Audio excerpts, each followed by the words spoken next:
All right, y'all. So we are back, and we are actually waiting on Boondox's call now. So while you guys are on the little chat box to the left-hand side, go ahead and put your questions in if you have any questions for Boondox.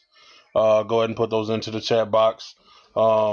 We are experiencing some technical difficulties, and as promised, we have Boondox on the line. Boondox, what's up, boss? What's going on? Nah, shit, man. How's your day going so far? Oh, what's that? You broke up a little bit. So how's your day going so far? Oh, pretty good. Pretty slow day.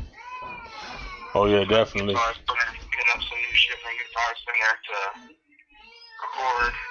That's about it. Hanging out with my.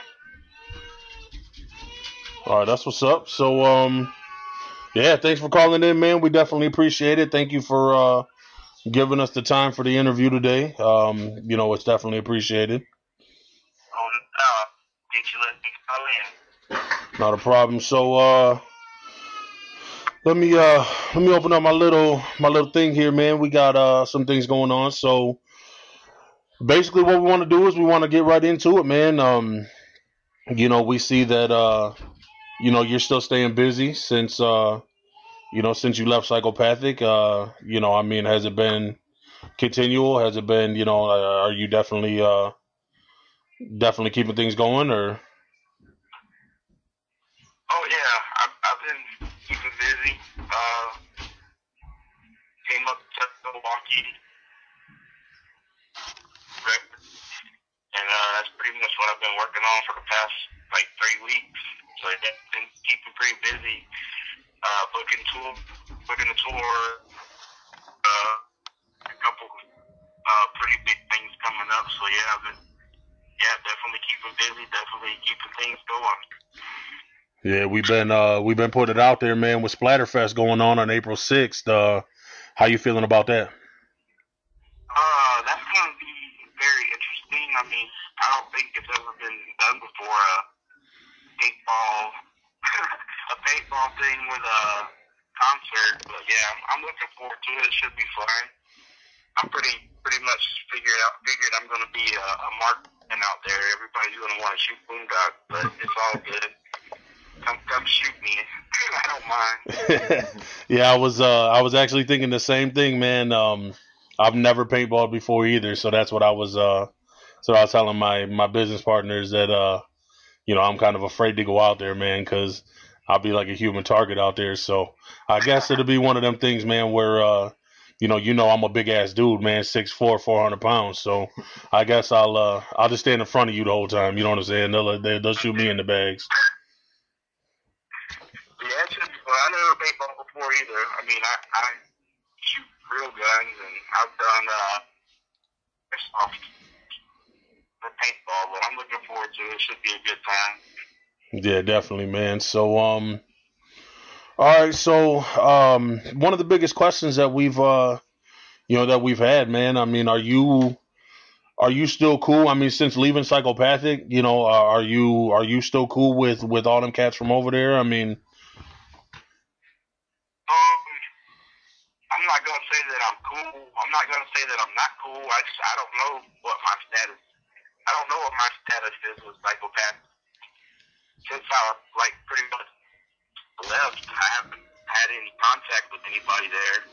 I mean, I talked to a couple people for a few seconds, pretty much just saying what's up or whatever at the gather when I was there, but they haven't really contacted me, and I've tried to contact a couple people there, but turning my calls or text on me. I don't really know what my status with them personally is.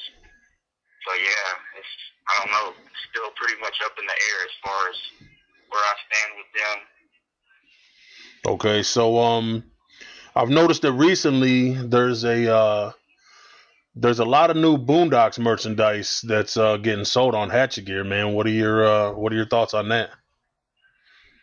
I don't know what's up with that. I was just surprised as everybody else when I saw that up there. Somebody had told me about, I think, Cousin Cletus had told me about it, and I went and looked at the website and saw that my shit was up there, and they have my face up there, like my own little section on Hatchet Gear, just like, when I was on the label. And I saw it, and I mean, I don't really know what to think about it. I mean, I can't lie. I mean, it kind of pisses me off a little bit that they're still telling I'm not with the label anymore, and I'm not getting any money for it, so I don't know. I don't know what's up with that. That's something that I'm looking into right now as far as, what to do about the situation. But, yeah, I mean, I don't know. Like I said, I was just as surprised as everybody else about that. And naturally, I'm sorry, go ahead. I guess it's like, it was like a couple of my t-shirts or whatever, down somewhere in the corner of the website or somewhere in a fucking bark bin or something. I guess it wouldn't surprise me too much. But, like I said, have my face up there and like my little section of here. That's just a pretty weird thing to see. And naturally, I mean, there's a lot of speculation out there that, everybody, you got people who talk all the time. And one of the biggest things that they're talking about is like, okay, who really owns the Boondox name and persona? I mean, a lot of people are saying that, that the reason why they can sell the Hatchet Gear is because, Violent J and Psychopathic own the name Boondox and, things like that. So, I mean, I guess that's something that you can clear up now. Actually, I don't believe that they own the name Boondox. I mean, I came up with the name Boondox. I mean, that's all legality shit that's like in contracts and stuff that I've got to look at and that. I mean, I really can't clear it up too much because I don't really know too much.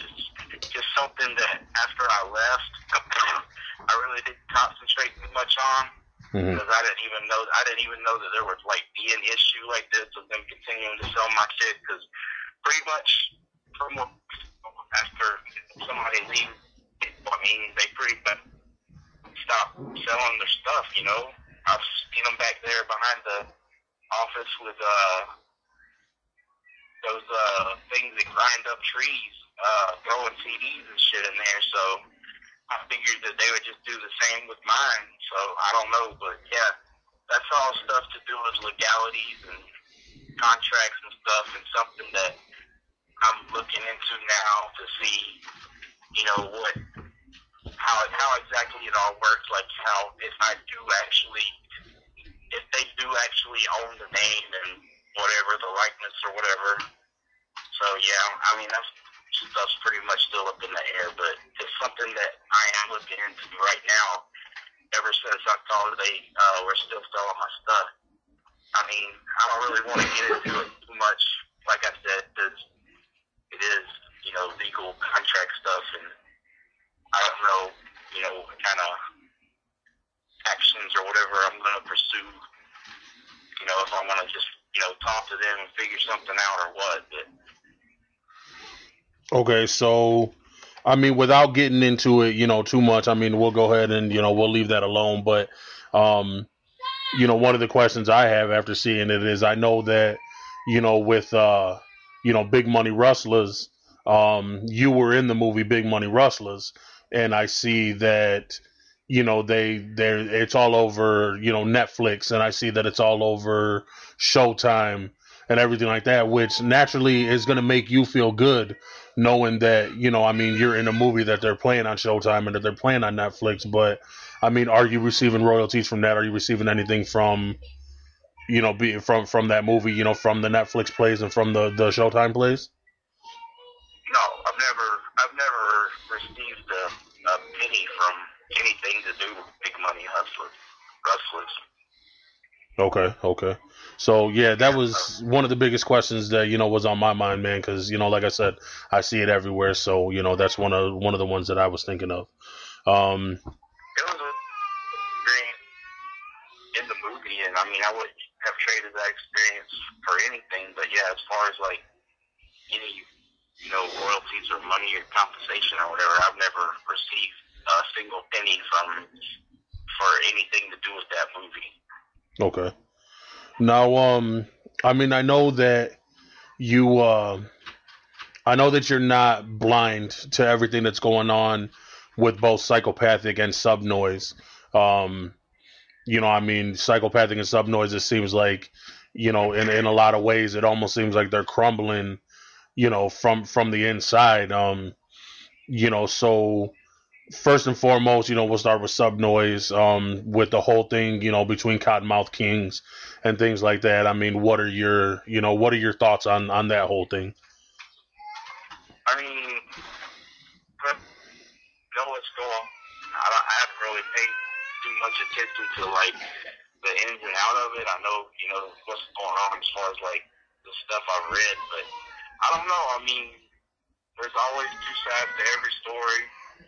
There's two sides to my story and Psychopathic story, so I know there's two sides to their story too. So I don't know. Like I said, I don't know too much about it, but okay. I mean, in the end, there's a right party and there's a wrong party, and I mean, I can't say who's right and I can't say who's wrong as far as they go. I mean, I can say, in my situation, I can say who I think is who's right, who I think is wrong. I'm not going to really get into it too much right now, but yeah, it all comes back down to there's always the party that's telling the truth, and there's always the party who's not, and I guess it's the same over there.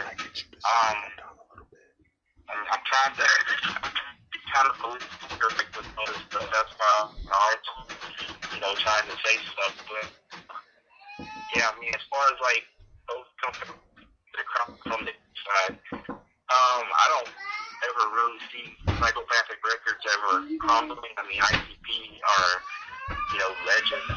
In my opinion, they're like legends in the music business. So I don't ever see them going anywhere. And I see Psychopathic being around for a very long time. I mean, Subnoise, I guess I could say the same about them, but yeah, I mean, it all comes down to like how you handle things. Like, and it is a business. I mean, sure, there's everything that goes wrong with being family or whatever, and I'll always consider them family and whatnot, but it also comes down to a business aspect. And, they always say never, mix business and family, and that's kind of where I stand now, where I looked at them as family, when I came into it, because I was a juggalo before I was Boondox. So, I mean, I get in this family, I've always had, the utmost respect for them and everything. Then you come to the business side of everything, and, shit changes. And I guess all I can really say is, you just gotta treat your artist right. And if you treat your artist right, you won't ever have a problem. If I felt like I was treated completely right, I would still be a Psychopathic. I didn't leave Psychopathic Records to go on my own because I thought that I would be able to do better without Psychopathic, or I thought I'd be able to accomplish more without Psychopathic. I mean, that wasn't the case at all. I didn't leave because I was getting a big head and thought, I don't need you anymore, blah, blah, blah. It wasn't anything like that. I mean, I left purely out of the fact that I felt that, I wasn't being treated as fairly as I should have been treated.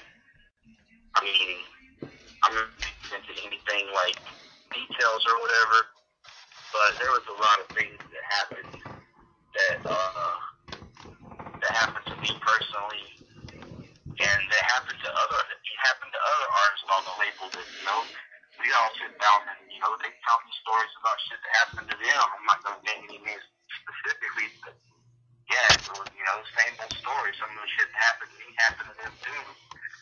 I guess what it came down to with me is I was, you know, doing all right as far as making a living doing, but I wasn't making a good enough living to, you know, give up on my integrity. I wasn't making a good enough living to, you know, look over the fact of some of the things that were going on and some of the, you know, the ways that I was being treated in the company.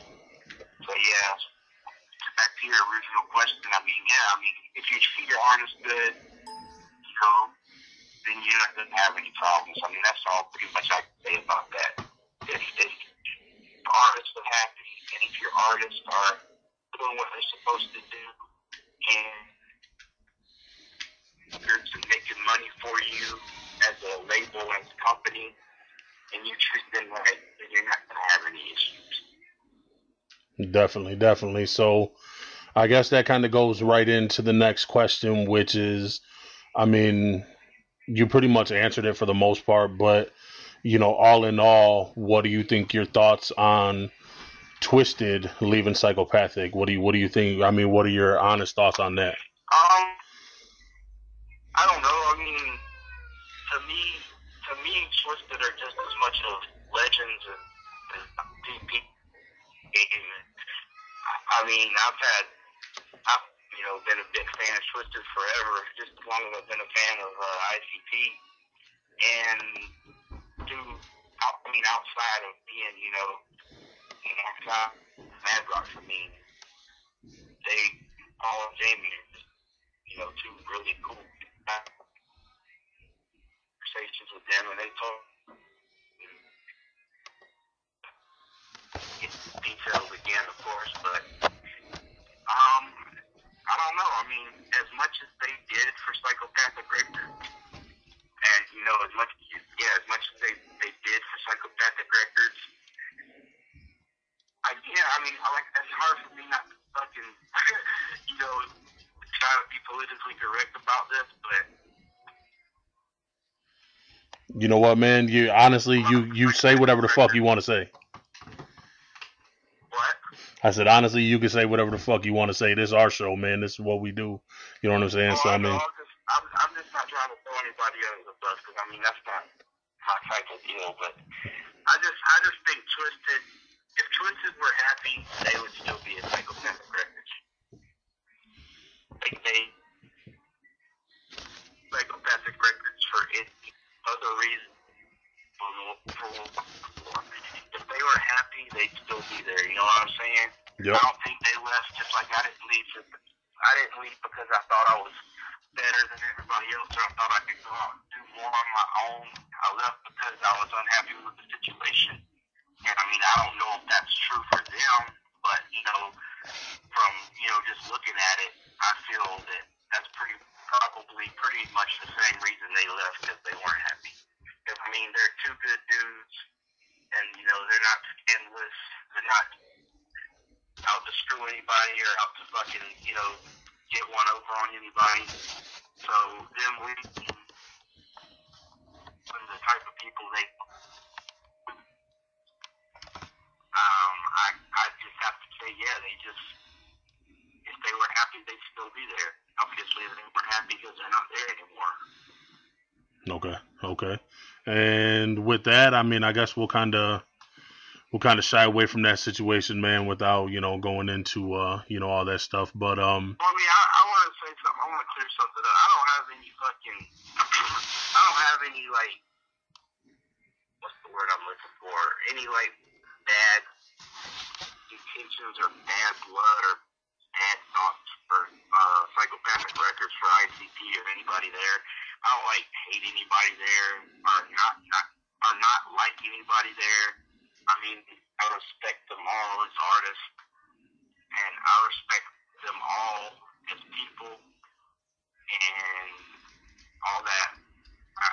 There's no animosity towards anybody there.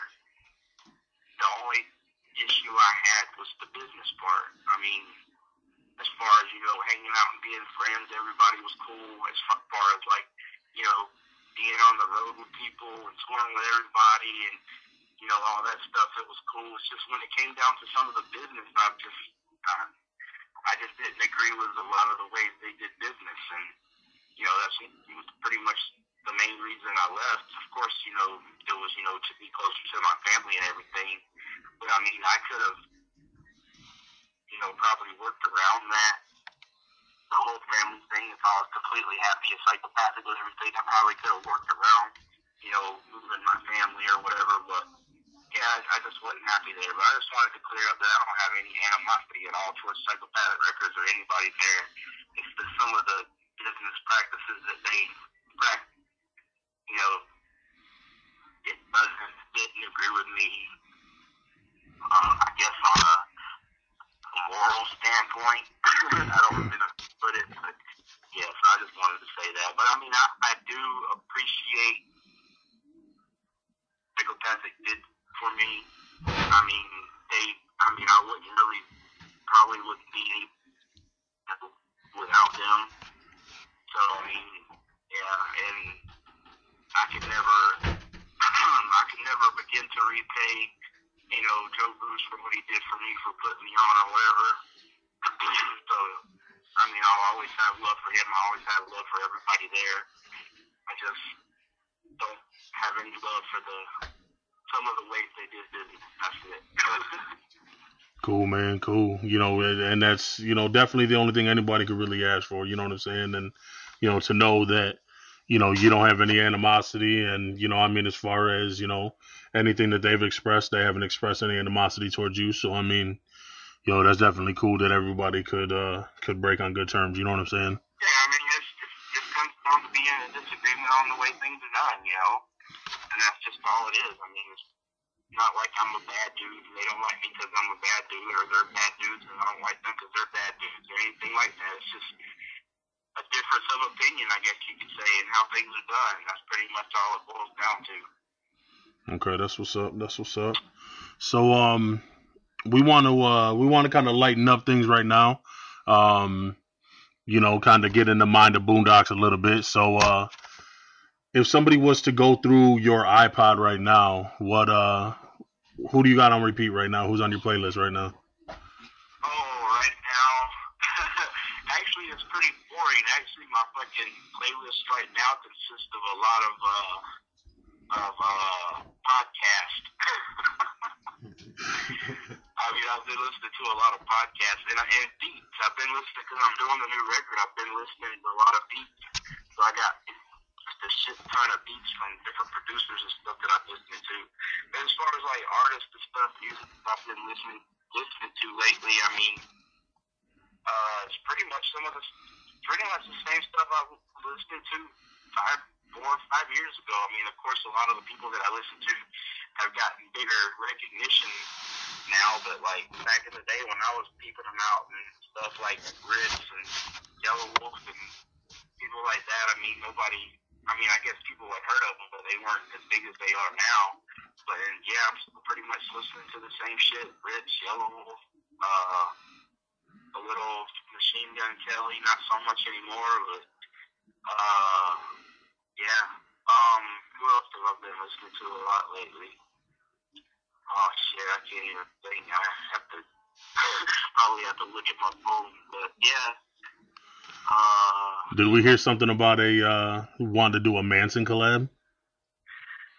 Oh yeah, I really haven't been listening to Manson that much as of late, but I've always been a big fan of Marilyn Manson, and that's one of the things that we are actually trying to work on at the moment to get Manson on the record. So hopefully that'll go through.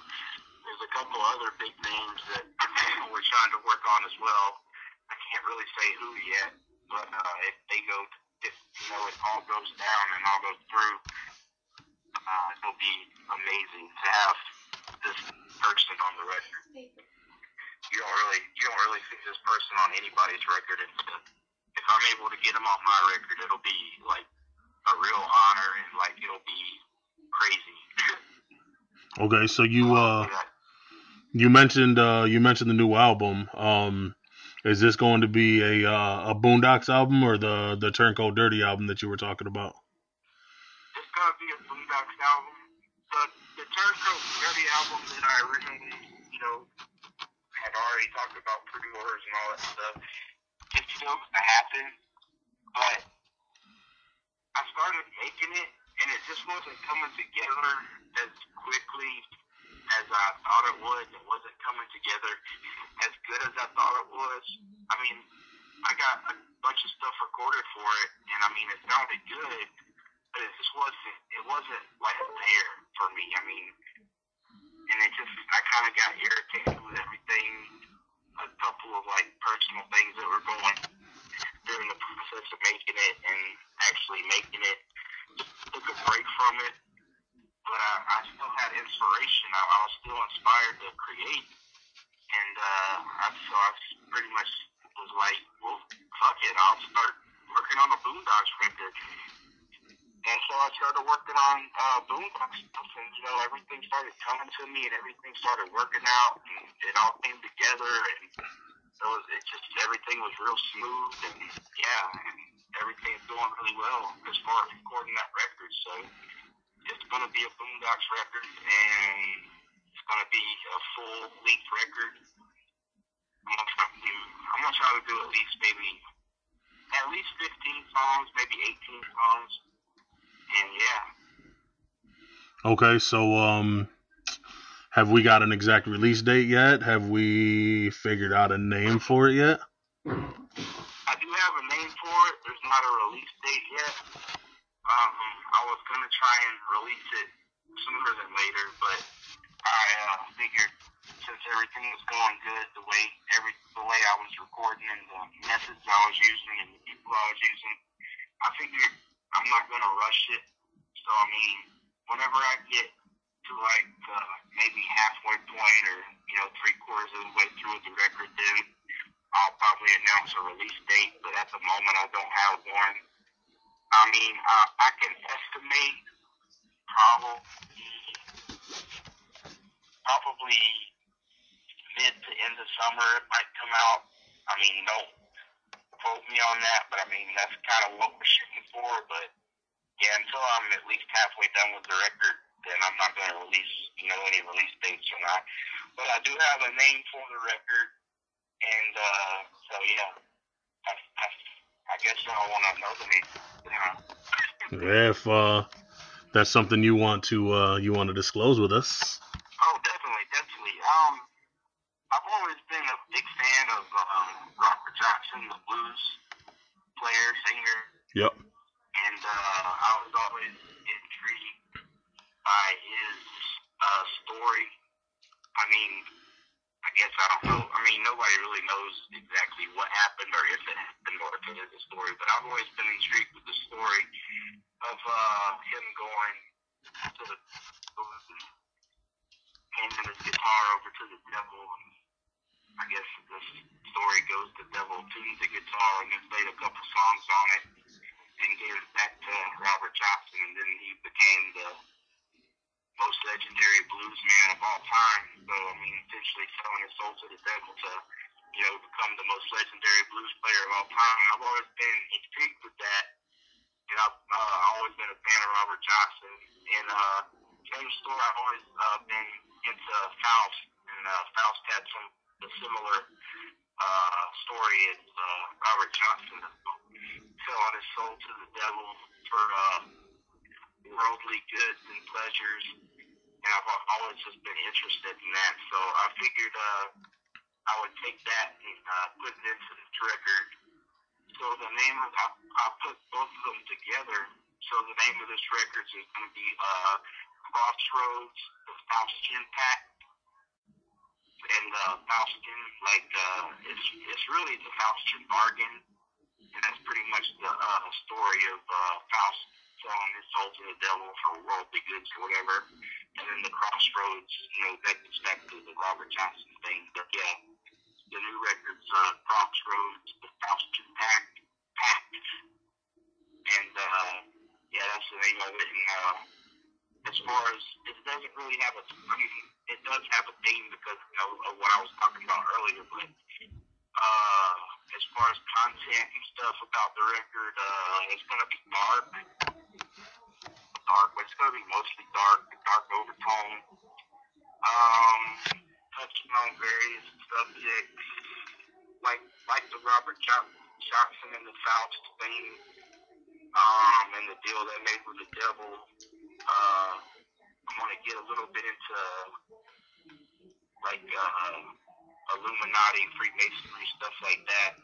I'm gonna delve into that a little bit on topics because I'm really into that shit.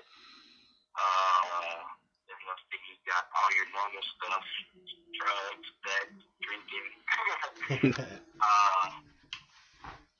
just stuff like that. I mean, I'm gonna touch on a lot of stuff, but those are gonna be the main subjects that I'm going for on this record. Hell yeah, that's what's up, man. And is there gonna be a you got a tour coming up, or is there gonna be a tour for it, or?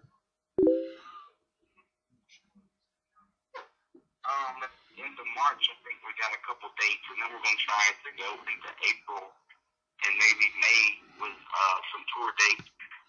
I do want to tour for this record, but the tour that's coming up, the record's not gonna be, done by then. So there won't be a tour, but there will be a tour, at the end of March starting up. And so far, it's just me and Cousin Cletus. We're still in the beginning phases of everything, but we do have a name for the tour. It is the Preemptive Strike Tour, which is kind of like a pre-record release tour. So we call it a Preemptive Strike. Go along with that. So you said the Preemptive Strike Tour should start at the end of March into April and possibly into May. And then hopefully we'll come back. The record should be close to done, ready to, print up or whatever. And then shortly after that, hopefully we'll, at the end of the summer, go back out and tour for the record. Okay, definitely. All right, so the last question that I really have for myself is, I see, by scouting the internet every day and, especially on, like on your pages and things like that. I mean, naturally, just like any other artist, man, there's a lot of fans out there who spout off a lot of inspirational messages. Posting, all over the place that, Boondox, this song and this song helped me, overcome my suicidal thoughts and tendencies, or, I almost lost somebody who was extremely close to me, and, Boondox helped me get over this and this and this. When you see messages like that, and when you hear messages like that from your fans, how does that make you feel? You know what I'm saying? Knowing that, because that's a big deal. You know what I'm saying? When somebody has suicidal thoughts and tendencies and things like that, and to hear something like your music single-handedly, save their life. You know what I'm saying? How does that make you feel when you hear things like that, or when they tell you things like that? It makes me feel like I'm doing the right thing. It makes me feel like I'm successful at what I was trying to do. Because that's why I do music, is to, I guess, touch people's lives, and it lets me know that I'm successful in everything I'm trying to do, and it's amazing to hear people. And I do get a lot of messages and actually meeting people and hearing their stories and stuff like that. That I've helped them through tough times, or helped them to not end their own lives. And that's like powerful shit. To hear somebody say that, somebody that was at the end of the rope and, just ready to say fuck it and, leave the world, and then to hear, my words and to just, change their mind and continue, decide to continue on life's journey or whatever, it's very powerful. And yeah, it just lets me know that I'm doing the right thing and that I've succeeded at this music thing. A lot of people measure success by, how much money you make or how many records you sell or whatever, but to me, success is measured on how many, not necessarily how many people you touch, but how you touch people's lives. And, to hear those stories, that lets me know that I've succeeded in what I was trying to do. Okay, cool, definitely. So, before we get out of here, man, there's a lot of up and coming artists, man. A lot of these local artists, who open up for you, at the shows that you go to. Our local interview today was with Restricted out of Toledo, Ohio, and he's opened up for you a couple times, when you've hit Toledo, and just different things like that. So I mean, to a lot of these local artists out there, who are trying to get into this industry and who are trying to make it in the music business, what do you have any advice that you could give them? Because naturally, blatantly put, you know what I'm saying? It's you are on the level that a lot of people want to be on, especially as far as musically goes and things like that. So, is there anything you can tell these guys, you know what I'm saying, to kind of lift their spirits up and to kind of give them a little bit of hope as to what, they can do to hopefully achieve the goal that, you've achieved so far? There's a lot I can say on that. I can talk hours about that, but the main thing that I say is stay true to yourself and don't ever compromise yourself and don't ever compromise your music. I made the mistake early on doing that, making some compromises in myself and my music, and it just ended up being a bad situation, and I regret it, and I'll live with that regret forever. But yeah, stay true to yourself, stay true to your music, don't ever compromise, and you don't need a record. Today, it was different 10, 15 years ago, maybe even 6 years ago, it was different, but now you don't need a record label to be music. If you believe in yourself, if you believe in the music you make, if you believe in the product you're trying to put out there, you'll be successful. Just keep pushing it, and don't give up. Really become successful in the music.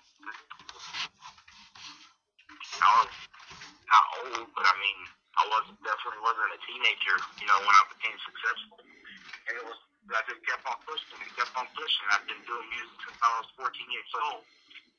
Not rapping, but, doing music, playing in bands and shit. And I just never gave up, and I kept on pushing. If you believe in yourself and you have a good group of people around you who believe in what you do, keep them around and don't do them wrong, and they'll, keep on helping you, and just got to keep on pushing it. Don't try to get out there and make your first record and try to sell it for $15.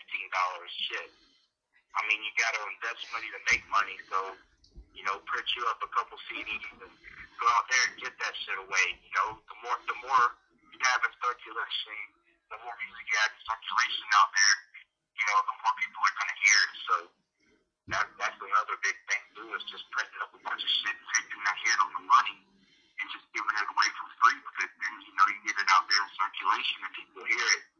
And, like what they hear next time, they'll buy your CD or they'll download the song for that's all on that website or whatever.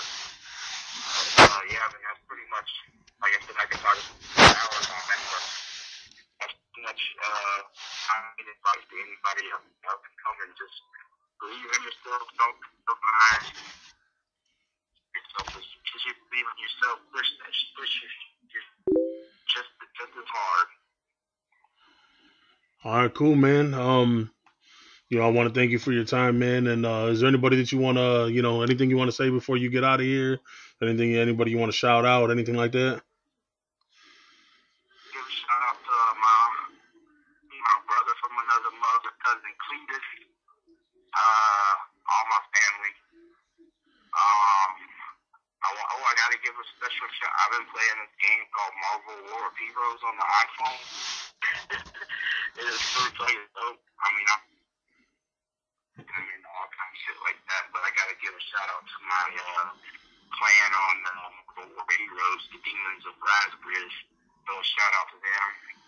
my girl sitting here listening to me talk shit. Thank you. I appreciate it.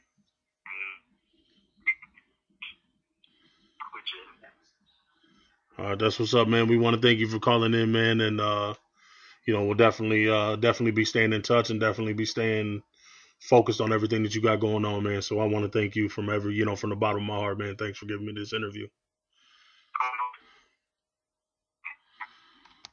Much love to everybody out there listening and all the people who continue to support Boondox, because without y'all, I ain't shit. It's all about everything. I'm keeping this shit going because y'all continue to want it, and as long as y'all want it, I'm going to keep giving it to you. So nothing but much love and respect to all the juggalos that are fans and all the non-juggalos that are fans. Anybody who's a fan of Boondox and have, kept representing me and kept, wanting to hear this shit. Thank y'all, and I love y'all. All right, that's what's up, man. Thanks for calling in, boss. Good man. Talk to you later. All right. All right, y'all. So you heard it right there, first and foremost. It's Boondox live and direct. That was definitely a pretty deep interview, man. He definitely came with some shit that I wasn't expecting, man. So, y'all, I'm speechless right now. You know what I'm saying? Like, I don't even know what the fuck to say. So, I'm going to get some music going, so that way we can just kind of reflect on that a little bit and let y'all do the exact same thing. So we'll be back on the extended show. It's episode 2. You just heard Boondox right here, live on Redrum Radio. This is Underground at its finest, y'all. Check this shit out.